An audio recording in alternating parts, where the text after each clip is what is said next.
গত 14ই ফেব্রুয়ারি Valentine's day থেকে নিখোঁজ গৃহবধূ স্ত্রীর খোঁজ পেতে পুলিশের দ্বারস্থ হয়েছেন পুরোহিত স্বামী।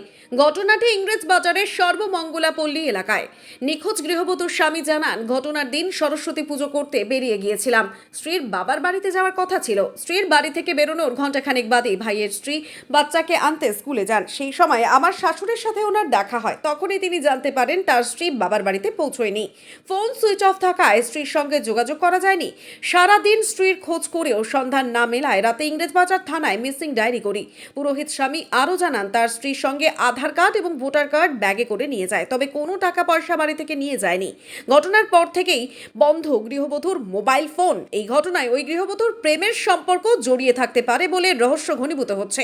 তবে গোটা বিষয়টি খতিয়ে দেখছে পুলিশ। 14 তারিখ আমার স্ত্রী বাড়ি থেকে শ্বশুর বাড়ি যাবে বলে বেরিয়েছিল। সেই সময় আমি যেহেতু পেশায় পুরোহিত, ওটাও কাজ করি, সেই জন্য আমি পুরোহিতের কাজ করতে পূজা করতে গেছিলাম। সরস্বতী পূজার দিন ছিল, তা সেই জন্য আমি ওইদিকে ব্যস্ত ছিলাম। কিন্তু আমার স্ত্রী একবার ফোন করে আমাকে বলেছিল যে আমি বেরাবো এবং ওই বাড়ি যাব। তার আগের দিন ছেলে মেয়ে আমার শ্বশুর বাড়িতে পাঠিয়ে দিয়েছিলাম, ওদেরকে পুষ্পাঞ্জলি দিয়ে টিয়ে নিয়ে আসবো, এই কথা বলেছিল। এবার আমি পূজাতে ব্যস্ত যথারীতি। তারপর আমার ভাইয়ের বউ গেছিলো স্কুলে ওর মেয়েকে নিতে সরস্বতী পূজার দিন। তো সেইখানে আমার শাশুড়ির সাথে দেখা হয় এবং শাশুড়িকে জিজ্ঞাসা করে যে আমার যা কোথায়।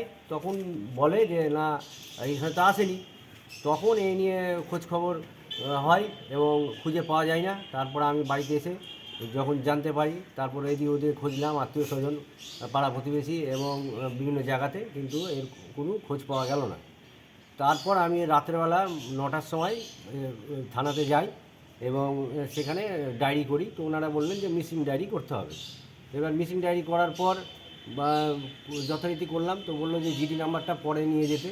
তা আমি পরের দিন আবার সকালে গেলাম জিডি নাম্বার নিতে। তখন বললেন যে রাতে এসো। রাতে আবার গেলাম, তো তখন আবার সমস্ত ডকুমেন্ট জিজ্ঞাসা করলেন, সমস্ত কিছু করে বললেন যে আমাদের একটা লিস্ট কলকাতা থেকে আসে, সিজারিয়ান লিস্ট কি সিজার লিস্ট, যাই হোক, তো সেই লিস্টটা আসবে, তবে যা আমরা এর কিছু একটা ইয়ে করতে পারবো। তো সেই লিস্টটা একদিনেও আসতে পারে বা দুদিনও সময় লাগতে পারে। তো প্রথম দিন বললো যে পরের দিন আসো। তো পরের দিন মানে গতকাল গেলাম 16 তারিখে রাত্রে, সেই দিনও বললো যে আসেনি লিস্টটা। তো এবার আবার আজকে আবার রাতে বলেছেন যে আসো, তাহলে কালকে হয়তো দুপুরে চলে আসতে পারে লিস্টটা। তারপরে আমরা সেটা দেখে সাসপেক্ট কে হতে পারে সেভাবে আমরা ইয়ে করে তদন্ত করব। আপনার স্ত্রী যখন যায় তখন সঙ্গে কি নিয়ে গিয়েছিল? আমার স্ত্রীর সঙ্গে শুধু আধার কার্ড, ভোটার কার্ডটা, মানে ব্যাংকের মানে গ্যাসের বই লিঙ্ক করার জন্য কিছুদিন আগে দিয়েছিলাম আধার কার্ড, ভোটার কার্ড, সেটাই ওনার মানে ইয়েতে ব্যাগে রাখা ছিল। এবার সেই ব্যাগ সময় নিয়ে গেছে, এবার জানতে না অজান্তে সেটা জানি না। ওটা টাকা পয়সা সোনা দানা কোনো কিছু নিয়ে যায়নি বাড়িতে। মোবাইলটা সাথে ছিল আর ওইগুলো ছিল ডকুমেন্ট। আপনার কাছে কোনো ফোন এসছে এখনো পর্যন্ত? না, কোনো ফোন আসেনি, কিন্তু স্ত্রীকে যখন থেকে পাচ্ছি না, ফোন সুইচ অফ। আর কোনো মানে খবর নাই। এবার চারদিকে আমি খোঁজখবর লাগাচ্ছি, কিন্তু কোনো খবর নাই এখন পর্যন্ত। আপনার নাম? আমার নাম ডাকনাম বিক্রম তরফদার, ভালো নাম শ্রবণ তরফদার।